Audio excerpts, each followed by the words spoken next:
गुप्त दान देने से उतना ही पुण्य मिलता है जितना पुण्य खुला दान देने से मिलता है। मैंने गुप्त दान नाम का कोई शब्द जैनागम में नहीं पढ़ा। ये गुप्त दान की परंपरा कहाँ से चली, कैसे, हमने बहुत प्रयास किया शास्त्रों में, क्योंकि धर्म कभी गुप्त नहीं किया जाता। धर्म को गुप्त करने की कोई परंपरा जैनाचार्यों ने व्यक्त नहीं की। मुनि महाराज की आहारचर्या भी धर्म रूप है, उसे गुप्त आहारचर्या नहीं कहा। कोई भी धार्मिक क्रिया को गुप्त में कहे ही नहीं ना। यदि गुप्त में कहा होता तो षड आवश्यक जो हैं वे 6 आवश्यक, ना पूजा गुप्त में कही ना दान गुप्त में कहा। गुप्त दान कहीं है नहीं, पहला तो निर्णय ये करना। जब है ही नहीं तो गुप्त दान देने का विचार क्यों आता है? यदि गुप्त दान ही महत्वपूर्ण हो जाए तो आचार्यों ने गृहस्थ को प्रभावना में दान पूजा को लिया। रत्न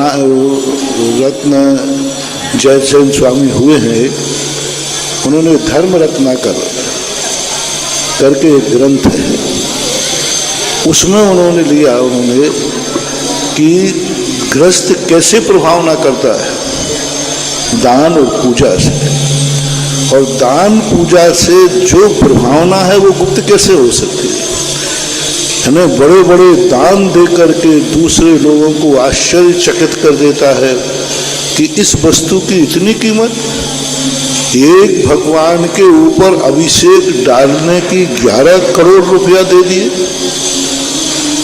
अब कितनी बड़ी प्रभावना हुई उस समय, जिस समय बाहुबली का अभिषेक हुआ। कितनी बड़ी प्रभावना हुई कि महाराज विहार करके आए, लोगों ने होड़ लगा दी, 11 लाख में पाद प्रक्षालन, 5 लाख, कोई 5 लाख, कोई 11 लाख, कोई 1 लाख, शांति धर। तो इससे कितनी बड़ी प्रभावना होती है। जो अज्ञानी जन है वो देखते हैं इस क्रिया की कितनी बड़ी कीमत है। और एक और प्रसंग यहाँ आ गया,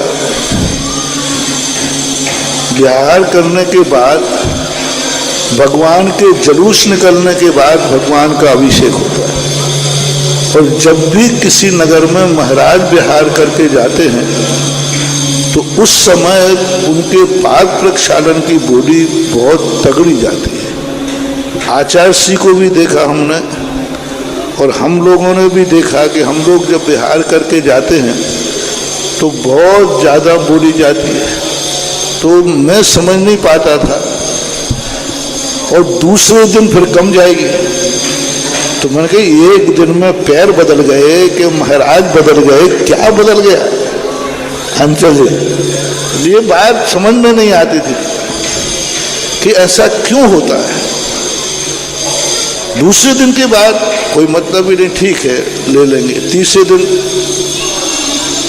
जब जाकर के मूलाचार में 2000 वर्ष पहले भट्टकेर आचार्य महाराज ने कहा श्रेष्ठ वैयावृत्ति कौन सी है? पादोष्ण मुनि की। क्या नाम दिया? पादोष्ण मुनि, जिनके पैर गर्म हो उनकी वैयावृत्ति करना वो गंधोदक महान अतिशयकारी होता है। अब जब मैंने ये पढ़ा तो हम लोग अपने अपने पैर छूते थे, गर्म है कि नहीं। एक दूसरे के महाराज के भाई तुम देखो तुम्हारे गर्म हो तो शुरू में हम लोगों ने इसको बहुत हंसी मजाक का रूप बनाया। तो हम लोग कहते थे भैया जिसके पैर गर्म हो चलो अपन उसकी वैयावृत्ति करते हैं। तो सब महाराजों के पैरों को गर्म देखते थे। अब गर्म और ठंडे तो कोई ज्यादा दिखे नहीं। फिर जबलपुर में आचार्य महाराज ने खोजा कि पादोष्ण का मतलब जानते हो क्या है? जब मुनि महाराज विहार करके जाते हैं उन मुनि महाराज को पादोष्ण मुनि कहते हैं। और उनकी वैयावृत्ति श्रेष्ठ क्यों कही? क्योंकि वो इतने गमन करते समय कितने जीवों की रक्षा की है उन्होंने, कितने जीवों को, सैकड़ों किलोमीटर चले हैं, 10, 20, 50 किलोमीटर चले हैं, उतने जीवों की रक्षा करने का परिणाम। और 24 घंटे में मुनिराज का सबसे ज्यादा उपयोग पूरे शरीर के अंगों में सबसे ज्यादा किस में रहता है? पैरों में। और पैरों में भी कब? जब विहार करते। हाथों में हमारा ज्यादा उपयोग नहीं होता, कोई शरीर के अंग में उपयोग जाते ही नहीं ज्यादा, पर पैरों में सबसे ज्यादा उपयोग, यानी साधु की साधना, साधु का उपयोग, साधु का अहिंसा व्रत। साधु का अहिंसा व्रत जो पलता है वो पैरों से पलता है। हिंसा व्रत, हिंसा सबसे ज्यादा पैरों से होती है, हाथों से नहीं, शरीर से नहीं, पैरों से। तो अहिंसा व्रत को पालन करने में मुनिराज 1 घंटे, 2 घंटे, 3 घंटे तक निरंतर उनका उपयोग पैरों में रहा, निरंतर अहिंसा धर्म उनका पैरों में रहा, निरंतर उनकी सारी चर्या पैरों में रही, और इतने जीवों की रक्षा की है। उन पादोष्ण मुनि का जो गंधोदक है और जो बैयावती है वो श्रेष्ठ है। अब यहां पर देखना कितनी बड़ी बात है, प्रभावना की बात है। पादोष्ण मुनि कितनी बड़ी प्रभाव। अब कोई कहे मैं तो गुप्त में करता हूं, कहां लिखा? कोई साथ तो बताओ हमें, ये गुप्त दान कहां से आया? सब उजागर दान होना चाहिए, क्योंकि दान धर्म है, आपके षड आवश्यकों में है और प्रभावना का कारण है। ग्रस्त दान और पूजा से ही प्रभावना करता है। अब रही बात समस्या की, ये तो निर्णय होगा गुप्त दान श्रेष्ठ दान नहीं है। क्या कहा? गुप्त दान श्रेष्ठ दान नहीं है, क्योंकि वह सम्यक दर्शन के एक अंग को विकलांग करता है। अब रही बात समस्याओं की। गुप्त दान देना चाहिए कहां? जहां राजा का डर हो। और आज गुप्त दान देना इसलिए पड़ता है कि राजा का डर है, राजा की नीतियां गलत हैं। सच्चा राजा है अपनी जनता प्रजा से कहता है जो धर्म कार्य में दान देगा उसको ना टैक्स लगाया जाएगा, ना उससे पूछा जाएगा ये कहां से आया है। सच्चे राजा का लक्षण ये कहा है शास्त्रों में। धर्म कार्य में, परोपकार में धन खर्च करने वाले को राजा कभी टैक्स नहीं लगाता, राजा उसको परेशान नहीं करता। एक बात, आज की राजनीति ऐसी बन गई है, राज्य कानून, कि सबसे ज्यादा धर्मात्माओं को परेशान करे।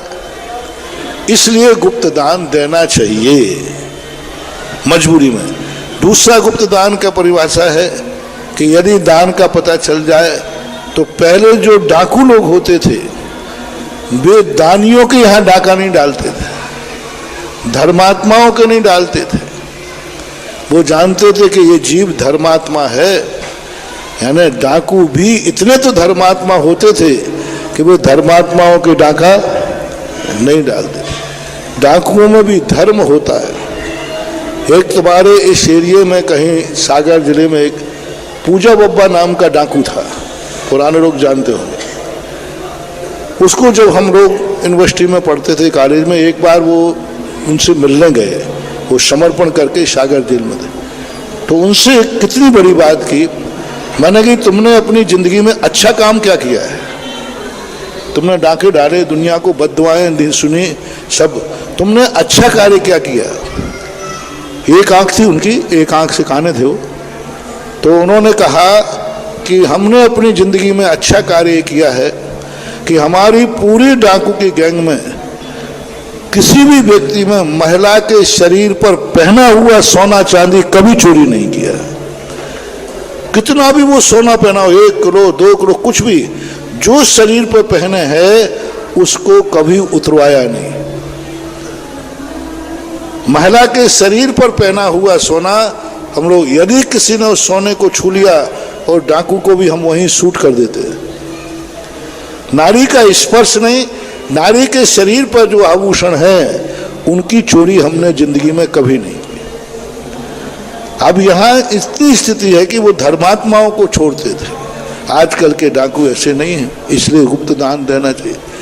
दूसरा है, पहले लोग घरों में कोई दान देता था तो दूसरा उसको कहता था, वाह बहुत धन्यवाद पिताजी, आप दान दे के आ गए, इतना कम और क्यों दिया, थोड़ा और दे देते। भाई दान बोल के आ जाए तो सारे भाई कहते थे, भैया इतना दान क्यों, और बोल देते। आजकल ऐसे बेटा नहीं रहे, यानी पिता ज्यादा दान बोल दे तो बाप से कहता, बाप तुमने मुझे क्यों पैदा किया कि सारा दान दिए जा रहे हो। आज बेटे से डरता है बाप, आज भाई भाई से दान देने में डरता है। सब संयुक्त परिवार है, अभी हाल दूंगा तो घर में जाके झगड़ा हो जाएगा। सासू बहू से डर रही है कि अभी दान दे दिया तो बहू झगड़ा, और बहू किससे डर रही है, सासू से। ऐसे घर में जो लोग रहते हैं उनको गुप्त दान देना चाहिए, क्योंकि झगड़े से बचने के लिए दान बंद नहीं करना, गुप्त दान देना। जिस घर में लोग धर्म को दान करने के लिए रोकते हों, झगड़ा करते हों, उनके लिए जरूर गुप्त दान देना चाहिए। यानी गुप्त दान मजबूरी का नाम महात्मा गांधी है। मजबूरी में ही देना चाहिए, देना तो चाहिए, गुप्त दान का मैं मना नहीं कर रहा हूं, लेकिन मजबूरी में देना चाहिए। और जब कोई मजबूरी नहीं हो तो डंके की चोट पर आवाज लगा करके दान देना चाहिए, वो है प्रभावना।